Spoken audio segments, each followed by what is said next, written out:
Naturgy. 9:22 de la mañana. Emiliano García Coso, decano internacional de CEISA. Bienvenido, buenos días.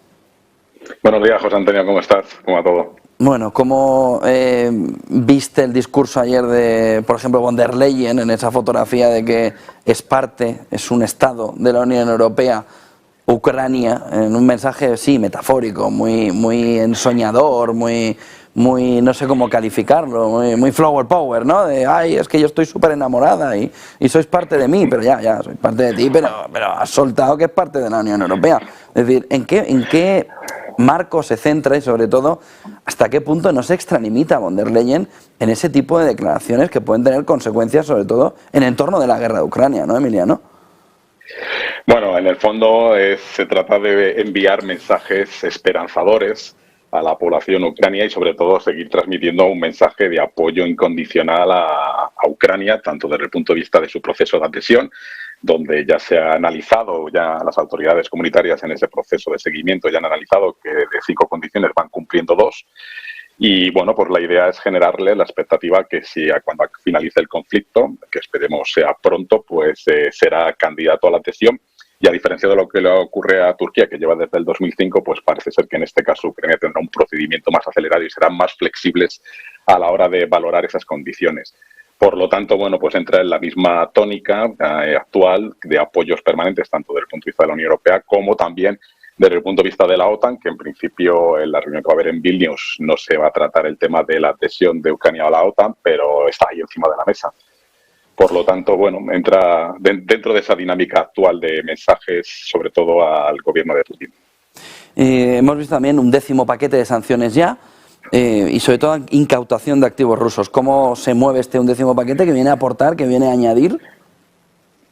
Bueno, en este caso, más que un nuevo paquete, se trata de reforzar ya las medidas que había, sobre todo con las famosas tácticas rusas de circunvalar esas sanciones a través de terceros estados. Entonces, se trata de adoptar medidas más específicas para evitar que Rusia utilice terceros estados para tratar de evitar esas sanciones. Por lo tanto, pues bueno, se trata de mecanismos en un intento de evitar esas sanciones europeas y en parte también afecta a China, porque ya en ese listado hay al menos 3 empresas chinas que venden o comercian bienes de doble uso, que como saben todos, pues se trata de aparente uso civil, pero que también puede tener un uso militar. Entonces, bueno, se trata un poco de reforzar esas sanciones y también se trata un poco de tratar de seguir dañando un poco a la economía rusa, que es donde también se le está haciendo bastante daño a la legitimidad de Putin.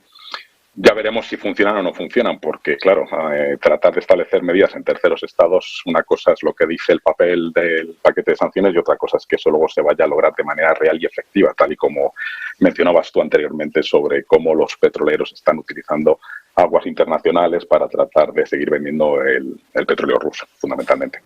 Porque, ¿cuál crees que puede estar la clave detrás, aparte de los oligarcas navieros griegos, de que precisamente una parte de Europa pequeña, que son Chipre, Malta y Grecia más grande, pero en concreto pequeño, al lado de más de 400 millones de habitantes, bloqueen un sentido lógico alrededor del tope, que es que funcione, que entre de verdad, es que usted quiere hacerle daño a Putin, perfecto, en $60, ¿cuánto daño le hace? Cosquillicas. En $20 sí. Lo tiene estirándose de los pelos, porque no está a 20. ¿Por qué no se consigue que el paquete de sanciones, ya que lo quieres poner, tenga utilidad y no solo sirva para rellenar periódicos? Bueno, hay que recordar que en los últimos 15 o 20 años la mayor parte de la oligarquía rusa ha creado sus sociedades, especialmente en Malta y en la parte grecochipriota. Es decir, ahí tienen básicamente sus bases de operaciones en un intento, no voy a decir de blanqueo de capitales, pero sí de posiciones fiscales favorables dentro de un país miembro de la Unión Europea y por lo tanto pues no me extraña un poco la reticencia de estos países, puesto que su economía depende de manera importante de las inversiones realizadas por los oligarcas rusos.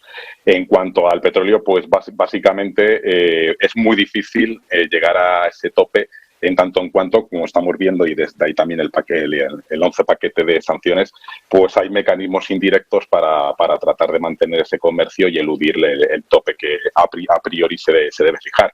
Entre otras cosas, habría que convencer también a India y a China, que como sabes, pues son dos de los principales beneficiarios del paquete de sanciones y de los embargos al petróleo y a la energía rusa en general. Saliéndonos de Europa y marchando a esa relación China-Estados Unidos, ¿qué sentido tiene que el lunes Blinken por fin sea recibido por Xi Jinping y al día siguiente Biden diga que es un dictador? Pues atiende a que era un acto de fundraising, es decir, estamos ya en plena campaña electoral y, por lo tanto el ala demócrata como el ala republicana tienen que endurecer su discurso, por lo menos en el marco teórico, contra China. Yo creo que ha sido un gravísimo error, por mucho campaña electoral y por mucho evento que se trate de fundraising, porque no hay que olvidar que es absoluta. Creo que hay muy pocos precedentes donde el presidente Xi Jinping atienda al secretario de Estado Blinken y esté durante 20 minutos discutiendo directamente con él y haciéndose la fotografía con él. Es decir, que claramente esa presencia del presidente con un secretario de Estado era un claro mensaje a Estados Unidos y al resto de la comunidad internacional de la buena voluntad que tiene China de tratar de bajar un poco la tensión. Yo creo que ahí los asesores del presidente Biden no estuvieron muy acertados porque no era necesario utilizar ese término y podía haberlo hecho de otra manera y sin necesidad de llamarle dictador y volver a tensar una relación que es absolutamente imprescindible para ambas partes y nosotros de comparsa también. ¿Qué importancia tiene China para Europa en este entorno? Porque lo siguiente que hizo Li Qiang, ese primer ministro, fue irse a Alemania y Alemania se puso lo mejor que tenía para recibirle. Claro, es que uno de los principales inversores en China es Alemania y luego seguido de Francia. Por lo tanto, para Alemania, digamos, este incremento de las tensiones, el hecho de que la Unión Europea siga un poco a Estados Unidos, llamándole competidor, rival sistémico y socio comercial, comillas, pues tiene que jugar a esos tres elementos. Y Alemania, evidentemente, pues tiene que jugar sus bazas para proteger las inversiones que tiene en China. Yo no buscaría alinearnos incondicionalmente con las posiciones estadounidenses, porque los estadounidenses están también jugando a sus intereses específicos. Yo trataría de mantener una posición específica.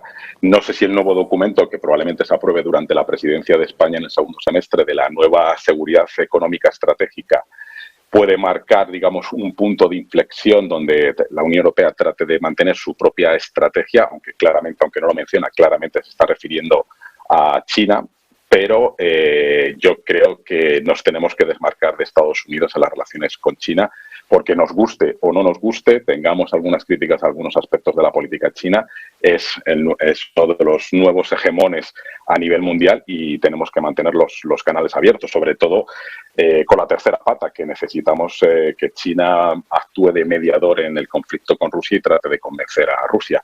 Y como mencionabas también, ha sido muy interesante lo que el comentario que ha realizado con los argumentos del presidente Macron. O sea, lo que tenemos que tener claro, Occidente, si se le puede llamar así, es que los BRICS se quieren y están dando los pasos, especialmente con el impulso ruso, pero también con el impulso brasileño y el impulso chino, de transformarse en la alternativa real y efectiva frente al orden mundial que se estableció después de la Segunda Guerra Mundial y que lo impulsaron obviamente pues Estados Unidos y Europa. Entonces, no me extraña que Macron quisiera ser invitado. Otra cosa es que obviamente pues ahí los Estados miembros tienen mucho que decir respecto a la posibilidad de invitar o no como observador a un país que está alineado que es miembro de la Unión Europea y que está alineado con Estados Unidos. Una cuestión más solo sobre ese punto, Emiliano. Es precisamente la constitución de estos BRICS ampliados, ¿no? Estos BRICS Plus, después de la reunión de agosto, el elemento fundamental para contraponer ya los dos bloques. Es decir, alinearse en los BRICS es esa contraposición de esos dos mundos que además los BRICS en muchos de los aspectos ya gana a la parte de Occidente, en población, en determinados recursos energéticos. Es decir, se nos marca esa guerra fría claramente entre BRICS Occidente. Sí, yo creo que en los próximos años, salvo que pase algo imprevisto, los BRICS son ya una cierta alternativa, especialmente para los países africanos y los países latinoamericanos, puesto que no establece ningún elemento de condicionalidad. Tenemos que recordar que en esos BRICS están los países más poblados, los países donde existen tierras raras y los materiales imprescindibles para llevar a cabo todo el proceso del Green Deal y la transformación digital y tecnológica. Entonces, están ahí ya. Y como hemos visto en los últimos meses, parece que ahí hay un triángulo muy importante entre China, Rusia y Brasil, con el presidente Lula también intentando ejercer un cierto liderazgo en Latinoamérica, y ahí eso también explica que pues el presidente Modi de la India haya sido recibido con todos los honores en Estados Unidos, que se olviden algunas tensiones, puesto que es un partido nacionalista hindú, y que se trate de atraer a India hacia el lado estadounidense desde el punto de vista de asistencia militar, porque actualmente India depende básicamente de la venta de armas rusa, y por lo tanto, siendo ya el país más poblado, con un desarrollo tecnológico importante y con unas inversiones muy importantes entre ambos países, especialmente Estados Unidos, porque lleva ya más o menos casi 170.000 millones de dólares en comercio y más de 50.000 millones de dólares en inversiones en India, y a la inversa, India más de 40.000 millones en Estados Unidos, pues se trata de atraerle en el plano securitario, en el plano económico y plano comercial para desacoplarlo de Rusia, por un lado, y luego convertirlo y reforzarle en su papel, digamos, de liderazgo regional con China, en tanto en cuanto, como sabes, India tiene unas tensiones fronterizas con China importantes, hasta el extremo que en el año 2020 hubo incluso muertos entre ambos lados en la zona fronteriza que se disputan ambos países. Y yo creo que Estados Unidos está reforzando esa alianza con India, independientemente de algunas cuestiones criticables, precisamente para transformarla en una alternativa a China, o al menos en un contrapeso a China en la zona Indo-Pacífico, y por otro lado tratar de desacoplarla de su vinculación con Rusia. Muchísimas gracias, Emiliano García Coso, decano internacional de CEISA. Emiliano, buen día y buen negocio. Igualmente, cuídate.